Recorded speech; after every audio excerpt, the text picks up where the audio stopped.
জয় শ্রীকৃষ্ণ, রাধে রাধে।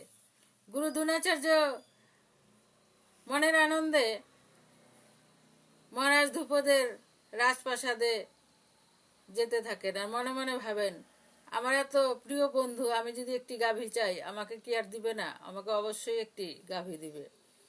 সেই বলে চলে আসলো মহারাজ ধ্রুপদের রাজমহলে। সেখানে এসে বসলো আর বলল, বন্ধু, আজ তোমার বন্ধু হয়ে আমি তোমার কাছে কিছু চাইতে এসেছি। তোমার কাছে আমি তোমার প্রিয় বন্ধু হিসাবে আমি একটি জিনিস চাইব। সেটি হলো একটি গাভী আমাকে দিতে হবে। আমার স্ত্রী একটি গাভী চাইছে, তাই তোমার কাছে চাইতে এলাম বন্ধু হয়ে। যখন বন্ধু হওয়ার কথা বলল, মহারাজ ধ্রুপদ অট্টহাসি হাসতে লাগলো আর বলল, এটা কি বলছো তুমি? তুমি কি আমার বন্ধু হতে পারো? বন্ধু ছিলে সেটা শিশুকালে, ছোটবেলায়।